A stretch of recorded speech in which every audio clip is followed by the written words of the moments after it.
नमस्कार, आवाज समाचार में आप सभी का स्वागत है। मैं हूं सीमा। खबरों की शुरुआत करते हैं। सबसे पहले नजर डाल लेते हैं हेडलाइंस पर। दिल्ली प्रदूषण पर सुप्रीम कोर्ट सख्त, कहा सिर्फ किसानों को जिम्मेदार ठहराना ठीक नहीं, हवा खराब होने के और भी कारण। निकाय चुनाव स्थगित, फडणवीस ने निर्वाचन आयोग पर उठाए गंभीर सवाल। तेलंगाना में बुलेट ट्रेन का बड़ा ऐलान, रेवंत रेड्डी ने दक्षिण भारत में कनेक्टिविटी बढ़ाने का किया दावा। आसाराम को 6 महीने की जमानत, नाबालिग पीड़िता ने सुप्रीम कोर्ट से जमानत रद्द करने की मांग। और बांग्लादेश की कोर्ट ने पूर्व पीएम शेख हसीना को सुनाई जेल की सजा, जमीन घोटाले में बड़ा झटका। और अब खबरें विस्तार से। दिल्ली एनसीआर में बढ़ते प्रदूषण पर सुप्रीम कोर्ट ने कहा है कि सिर्फ पराली जलाने को जिम्मेदार ठहराना उचित नहीं है। मुख्य न्यायाधीश सूर्यकांत और जस्टिस जयमाल्या बागची की बेंच ने कहा है कि किसान मुश्किल से ही कोर्ट में आते हैं, इसलिए पूरी जिम्मेदारी उन पर डालना आसान नहीं है। कोर्ट ने याद दिलाया है कि पहले भी पराली जलाई जाती थी, लेकिन दिल्ली का एयर क्वालिटी इंडेक्स इतना खराब श्रेणी का नहीं था। कोरोना काल में भी पराली जलाई गई थी, लेकिन हवा उतनी खराब नहीं हुई थी। कोर्ट ने इस मामले में लंबित एमसी मेहता केस की सुनवाई के दौरान कहा कि प्रदूषण के कारण और भी है। Additional solicitor general Aishwarya Bhati ने बताया कि CAQM ने प्रदूषण कम करने के लिए एक्शन प्लान तैयार किया है। इसमें वाहन निर्माण से धूल, सड़क की धूल और बायोमास जलाने जैसे स्रोत शामिल है। CJI ने स्पष्ट किया है कि पूरी जिम्मेदारी केवल पराली जलाने पर ही नहीं डाली जा सकती है। वहीं CJI सूर्यकांत ने कहा है कि दिल्ली की बढ़ती आबादी और हर घर में कई वाहन होने के कारण शहर को इस स्तर पर विकसित नहीं किया गया था। कोर्ट ने निर्देश दिया कि प्रदूषण से निपटने के लिए शॉर्ट टर्म और लॉन्ग टर्म दोनों प्लान तैयार करके 1 हफ्ते में रिपोर्ट पेश की जाए। CAQM उपायों की समीक्षा करें और उनके प्रभाव का आकलन करें। कोर्ट ने मामले को नियमित रूप से सुनवाई के लिए रखा और हर महीने 2 बार इस पर सुनवाई करने का आदेश दिया है। अगली सुनवाई 10 दिसंबर को होगी। न्यायालय ने साफ कहा है कि ये कदम सिर्फ पेपर पर नहीं बल्कि जमीन पर लागू होने चाहिए। इससे दिल्ली एनसीआर के वायुमंडलीय प्रदूषण पर नियंत्रण पाया जा सकेगा। ये सुनवाई प्रदूषण नियंत्रण के लिए एक महत्वपूर्ण कदम मानी जा रही है। महाराष्ट्र में कुछ जगहों पर आगामी निकाय चुनाव स्थगित होने पर मुख्यमंत्री देवेंद्र फडणवीस ने नाराजगी जताई है। उन्होंने कहा है कि निर्वाचन आयोग का अंतिम समय में चुनाव स्थगित करने का फैसला अन्य उम्मीदवारों के लिए अन्याय है। सीएम ने पैठण में मीडिया से बातचीत में आयोग की वैधानिकता पर भी सवाल उठाए हैं। कहा कि अगर कोई उम्मीदवार नामांकन खारिज होने के कारण अदालत गया है तो इसके कारण पूरे चुनाव को स्थगित नहीं किया जाना चाहिए।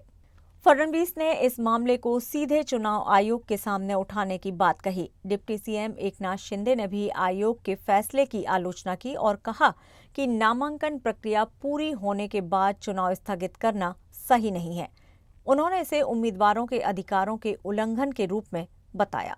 सीएम फडणवीस ने यह भी कहा कि पिछली सरकारों ने शहरों के विकास को नजरअंदाज किया। उन्होंने बताया कि प्रधानमंत्री नरेंद्र मोदी ने शहरी इलाकों के लिए नई योजनाएं शुरू की हैं, क्योंकि देश की GDP का 65% शहरी क्षेत्रों से आता है। पिछले 65 सालों में शहरों के लिए कोई योजनाएं नहीं थी, जिससे अतिक्रमण, झुग्गियां, पानी और कचरे की समस्याएं बढ़ी हैं। उन्होंने उम्मीद जताई है कि राज्य निर्वाचन आयोग इस मुद्दे पर गंभीरता से विचार करेगा। उनका जोर ये था कि प्रशासन और आयोग को उम्मीदवारों और जनता के अधिकारों का ध्यान रखना चाहिए। संसद के शीतकालीन सत्र के पहले ही दिन विपक्ष ने स्पेशल इंसेंटिव रिवीजन या वायु प्रदूषण और अन्य मुद्दों पर जमकर हंगामा किया, जिससे सदन का माहौल शुरुआत से ही गर्म हो गया। इसी दौरान कांग्रेस सांसद रेणुका चौधरी अपने वाहन में एक कुत्ते को लेकर संसद परिसर में पहुंच गई, जिस पर बड़ा विवाद खड़ा हो गया। विरोध के बाद उन्होंने सफाई दी कि कुत्ता कार में था और उसे सिर्फ सड़क दुर्घटना से बचाने के लिए उठाया गया था। चौधरी ने कहा है कि ये मुद्दा जबरन तूल दिया जा रहा है, जबकि कार और कुत्ता दोनों तुरंत वापस भेज दिए गए। उन्हें लगा था कि सड़क पर घूम रहा वो छोटा पपी किसी वाहन की चपेट में न आ जाए। उन्होंने ये भी कहा कि इस पर विवाद खड़ा करने का कोई मतलब ही नहीं है। विवाद बढ़ने पर रेणुका चौधरी ने सरकार पर तीखा वार करते हुए कहा है कि असली काटने वाले तो संसद में बैठे हैं, जो देश चलाते हैं, जबकि वे सिर्फ एक बेजुबान जानवर को बचाने की कोशिश ही कर रही थी। उन्होंने आरोप लगाया कि सरकार के पास करने के लिए कुछ नहीं है, इसलिए छोटे मुद्दों को बड़ा चढ़ाकर पेश किया जा रहा है। तेलंगाना के मुख्यमंत्री रेवंत रेड्डी ने आज घोषणा करते हुए कहा है कि उनकी सरकार ने केंद्र से बेंगलुरु, हैदराबाद अमरावती और अमरावती चेन्नई मार्गों पर बुलेट ट्रेन परियोजनाओं की मंजूरी दिलाने में सफलता पाई है। ये योजना दक्षिण भारत के आर्थिक केंद्रों को तेजी से जोड़ने और क्षेत्रीय विकास को बढ़ावा देने का हिस्सा है। रेवंत रेड्डी ने कहा कि ये सिर्फ बुलेट ट्रेनों तक सीमित नहीं है, राज्य में ग्रीनफील्ड हाईवे निर्माण पर भी जोर दिया जा रहा है, जो सड़क परिवहन को बेहतर बनाएगा। इन हाईवे से यात्रा में समय कम लगेगा और व्यापारिक गतिविधियों को बल मिलेगा। इसके अलावा मछलीपट्टनम बंदरगाह की कनेक्टिविटी बढ़ाने पर भी ध्यान दिया जा रहा है। इसका उद्देश्य आंध्र प्रदेश के तटीय शहरों को दक्षिण भारत के लॉजिस्टिक नेटवर्क से जोड़ना है। सीएम रेवंत रेड्डी ने कहा है कि उनकी प्रतिस्पर्धा पड़ोसी राज्यों से नहीं बल्कि चीन, जापान, जर्मनी, सिंगापुर और दक्षिण कोरिया जैसे विकसित देशों से है। विशेषज्ञों का मानना है कि अगर बुलेट ट्रेन और हाईवे परियोजनाएं सफलतापूर्वक लागू होती हैं तो दक्षिण भारत का बुनियादी ढांचा पूरी तरह बदल जाएगा। हालांकि इन बुलेट ट्रेन प्रोजेक्ट्स पर अभी विस्तृत परियोजना रिपोर्ट और वित्तीय मंजूरी का इंतजार है। राज्य सरकार इन परियोजनाओं के लिए निवेश और रोजगार के अवसर बढ़ाने की तैयारी में है। रेवंत रेड्डी ने कहा है कि उनका लक्ष्य तेलंगाना को वैश्विक मानकों के अनुरूप विकसित करना है। खबरों में यहाँ लेंगे एक छोटा सा ब्रेक, आप बने रहिए हमारे साथ।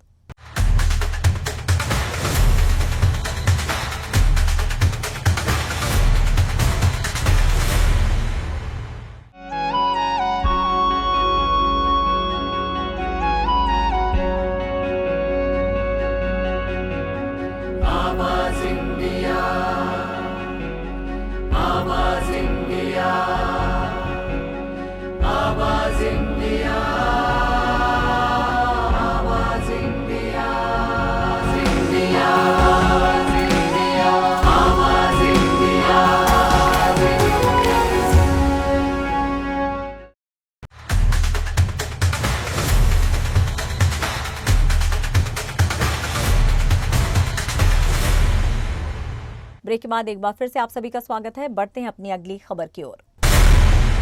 बांग्लादेश की राजनीति में हलचल मचाते हुए अदालत ने देश की अपदस्थ पूर्व प्रधानमंत्री शेख हसीना और उनकी भांजी ब्रिटिश सांसद ट्यूलिप सिद्दीक को जमीन घोटाले के मामले में दोषी ठहराकर सजा सुना दी है। अदालत के अनुसार हसीना ने प्रधानमंत्री पद पर रहते हुए सत्ता का दुरुपयोग कर अवैध रूप से प्लॉट हासिल किए। मामला पूर्वांचल के सेक्टर 27 के डिप्लोमेटिक जोन के 6 प्लॉटों से जुड़ा है, जिन्हें लैंड अलॉटमेंट रूल्स 1969 का उल्लंघन करते हुए आवंटित कराया गया था। इन प्लॉटों का आवंटन हसीना के बेटे साजिद वाजिद जॉय, बेटी साइमा जावेद पुटुल, बहन रेहाना और ट्यूलिप सिद्दीक के नाम पर कराया गया था। स्थानीय मीडिया के अनुसार फैसला आने के बाद राजनीतिक हलकों में हलचल मच गई है। अदालत ने साफ कहा है कि ये राज्य के अधिकार का दुरुपयोग है। ये फैसला शेख हसीना के लिए भारी राजनीतिक झटका माना जा रहा है, क्योंकि एंटी करप्शन कमीशन अब तक उन्हें 4 भ्रष्टाचार मामलों में दोषी ठहरा चुका है। उनकी संभावित राजनीतिक वापसी पर भी ये निर्णय बड़ा असर डाल सकता है। इससे पहले मात्र पिछले हफ्ते ही हसीना को पूर्वांचल घोटाले के 3 मामलों में 21 साल की सजा सुनाई गई थी। वहीं उनके बेटे और बेटी को 5-5 साल की सजा मिली है। एसीसी ने कुल 6 मामले दर्ज किए थे, जिनमें हसीना मुख्य आरोपी हैं। इसके अलावा छात्र आंदोलन के दौरान कथित मानवता विरोधी अपराधों में भी उन्हें मौत की सजा सुनाई जा चुकी है। अदालत बढ़ती कानूनी चुनौतियों ने उनकी राजनीतिक भविष्य पर सवाल खड़े कर दिए हैं। दुनिया के सबसे अमीर व्यक्ति एलन मस्क ने एक पॉडकास्ट में भविष्य की ऐसी तस्वीर पेश की जिसने टेक्नोलॉजी जगत और आम लोगों दोनों को चौंका दिया है। उनके अनुसार एआई और रोबोटिक्स की रफ्तार इतनी तेज हो चुकी है कि कुछ ही वर्षों में इंसानों के लिए काम करना मजबूरी नहीं बल्कि एक विकल्प बन जाएगा। मस्क का कहना है कि समाज की संरचना अगले 10 साल से भी कम समय में पूरी बदल जाएगी। उन्होंने भविष्यवाणी करते हुए कहा है कि आगे लोगों को नौकरियों के लिए शहरों की ओर पलायन नहीं करना पड़ेगा। टेक्नोलॉजी का विकास मानव जीवन की दिशा ही बदल देगा। मस्क के मुताबिक काम करना एक तरह की व्यक्तिगत पसंद में तब्दील हो सकता है। उन्होंने दावा किया कि एआई और रोबोटिक्स की क्षमताएं इतनी बढ़ जाएंगी कि उत्पादन लगभग अनंत मात्रा में उपलब्ध होगा, जिससे पैसों का महत्व कम हो सकता है और गरीबी खत्म होने की संभावना बनेगी। उन्होंने समझाया कि जैसे लोग शौक के लिए बगीचे में सब्जियां उगाते हैं, वैसे ही भविष्य में नौकरी करना भी सिर्फ एक शौक जैसा हो जाएगा। हालांकि उन्होंने ये स्वीकार किया कि इस स्तर तक पहुंचने के लिए समाज और तकनीक दोनों को अभी लंबा सफर तय करना होगा। फिर भी मस्क पूरी उम्मीद जताते हैं कि इंसानों को जल्द ही अपनी रुचियों पर अधिक ध्यान देने का अवसर मिलेगा। मशीनें उत्पादक काम संभालेंगी और इंसान जीवन पहले से भी ज्यादा सहज हो जाएगा। आसाराम को राजस्थान और गुजरात हाई कोर्ट से 6 महीने की जमानत मिलने के बाद नाबालिग दुष्कर्म पीड़िता ने सुप्रीम कोर्ट का दरवाजा खटखटाया है। पीड़िता ने याचिका में आसाराम की जमानत रद्द करने की मांग की है। 2013 में नाबालिग से हुए दुष्कर्म के मामले में आसाराम को जनवरी 2023 में आजीवन कारावास की सजा सुनाई गई थी। राजस्थान हाईकोर्ट ने 29 अक्टूबर को इलाज के लिए उसे 6 महीने की जमानत दी थी। इसी आधार पर गुजरात हाईकोर्ट ने 6 नवंबर को अस्थायी जमानत प्रदान की। न्यायमूर्ति इलेश बोरा और न्यायमूर्ति आरटी बच्चानी की पीठ ने जमानत का आदेश देते हुए कहा कि ये उसी आधार पर दी जा रही है जिस आधार पर राजस्थान हाईकोर्ट ने दी थी। पीड़िता ने अदालत से आग्रह किया है कि आरोपी की जमानत तुरंत रद्द कर दी जाए। आसाराम के वकील ने पीठ के सामने राजस्थान हाईकोर्ट का आदेश प्रस्तुत करते हुए उसकी चिकित्सा स्थिति पर ध्यान देने का अनुरोध किया। गुजरात सरकार के वकील ने कहा है कि जो सुविधाएं जोधपुर जेल में उपलब्ध नहीं थीं, वे अहमदाबाद की साबरमती सेंट्रल जेल में दी जा सकती हैं। अदालत ने वकील की दलील पर संज्ञान लिया कि आसाराम लंबे समय से बीमार है और जेल में उसका उचित इलाज संभव नहीं है। गांधीनगर की अदालत ने बताया है कि आसाराम पर 2001 से 2006 तक सूरत और राजस्थान में नाबालिग लड़कियों के साथ दुष्कर्म करने के आरोप हैं। पीड़िता की याचिका पर सुप्रीम कोर्ट जल्द सुनवाई कर सकती है। ये मामला न्यायपालिका और समाज के लिए संवेदनशील विषय बना हुआ है। तमिलनाडु में एक दिल दहला देने वाली वारदात सामने आई है जिसने पूरे राज्य को झकझोर दिया है, जहां एक पति ने अपनी अलग रह रही पत्नी की महिला हॉस्टल में घुसकर बेरहमी से हत्या कर दी। आरोपी ने हत्या के बाद पत्नी के शव के साथ सेल्फी लेकर व्हाट्सएप स्टेटस पर डालते हुए लिखा, दगाबाजी की कीमत मौत है। इससे पूरे इलाके में सनसनी फैल गई। घटना के बाद हॉस्टल में रह रही युवतियां सदमे में आ गईं और पुलिस को तुरंत सूचना दी। पुलिस अधिकारियों के मुताबिक 32 वर्षीय आरोपी हत्या के बाद भी घटनास्थल से भागा नहीं, बल्कि पुलिस के आने तक वहीं बैठा रहा।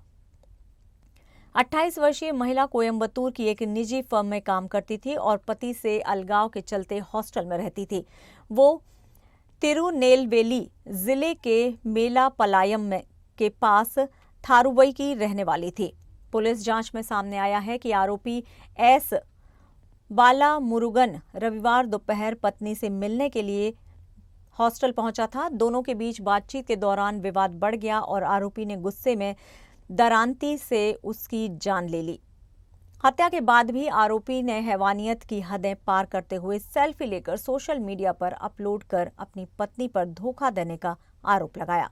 विवादों से परेशान महिला ने पहले ही अपने 2 बच्चों को कोयम्बतूर स्थित अपनी मां के पास छोड़ दिया था और खुद हॉस्टल में रहने लगी थी।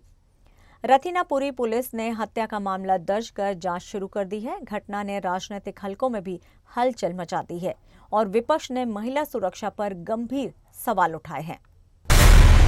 और आवाज समाचार में यहाँ लेंगे एक छोटा सा ब्रेक। आप बने रहिए हमारे साथ।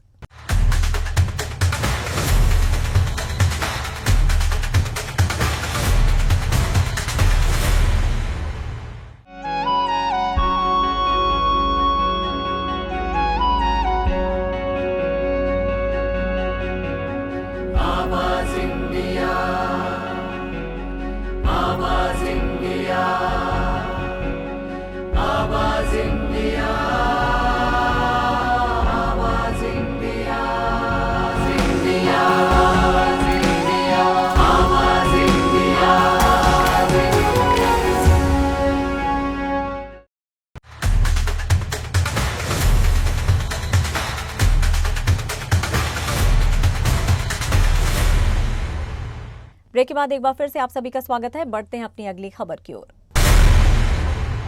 बॉलीवुड एक्ट्रेस मृणाल ठाकुर इन दिनों अपनी पर्सनल लाइफ को लेकर चर्चा में है। कुछ समय पहले उनका नाम अभिनेता धनुष के साथ जोड़ा गया था और सोशल मीडिया पर उनके कमेंट्स ने अफवाहों को हवा दी थी। हाल ही में दावा किया गया है कि मृणाल टीम इंडिया के क्रिकेटर श्रेयस अय्यर को डेट कर रही हैं और दोनों इसे प्राइवेट रखना चाहते हैं। इस पूरे हंगामे के बीच मृणाल ने सोशल मीडिया पर एक मजेदार वीडियो पोस्ट किया। वीडियो में उनकी मां उन्हें हेड मसाज देती दिख रही हैं और दोनों कैमरे की तरफ हंसते हैं। उन्होंने वीडियो के कैप्शन में लिखा है, वे बात करते हैं, हम हंसते हैं, अफवाहें फ्री पीआर हैं और मुझे फ्री चीजें पसंद है। ये पोस्ट साफ बताता है कि मृणाल अफवाहों को हल्के अंदाज में ले रही हैं। आपको बता दें कि मृणाल ठाकुर का नाम पहले सन ऑफ सरदार 2 के प्रीमियर पर धनुष के साथ जुड़ा था, जिसके बाद डेटिंग की अटकलें तेज हुई। करियर की बात करें तो मृणाल हाल ही में अजय देवगन की फिल्म सन ऑफ सरदार 2 में नजर आईं, जो बॉक्स ऑफिस पर उम्मीद के मुताबिक प्रदर्शन नहीं कर पाई। अब वो अपने अगले प्रोजेक्ट दो दीवाने शहर में को लेकर चर्चा में हैं, जिसमें सिद्धांत चतुर्वेदी भी उनके साथ होंगे। इस फिल्म का निर्देशन रवि उदयवार कर रहे हैं और इसे संजय लीला भंसाली सहित अन्य प्रोड्यूसर्स बना रहे हैं। फिल्म 20 फरवरी 2026 को थिएटर्स में रिलीज होगी।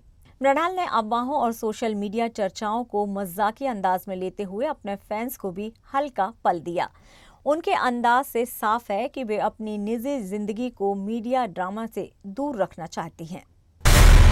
क्रिकेट जगत में जब भी कोई नया कीर्तिमान बनता है, नाम विराट कोहली और सचिन तेंदुलकर की लिस्ट में सबसे पहले आता है। हाल ही में भारत और साउथ अफ्रीका के बीच खेले गए वनडे मैच में कोहली ने धमाकेदार बल्लेबाजी करते हुए अपना 52वां वनडे शतक जड़ा।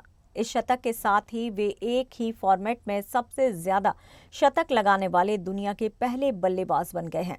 इससे पहले ये रिकॉर्ड सचिन तेंदुलकर के नाम था, जिन्होंने टेस्ट क्रिकेट में 51 शतक जड़े थे। कोहली ने शतक बनाने के दौरान अपने खास अंदाज और आसमानी छक्कों से दर्शकों को रोमांचित कर दिया।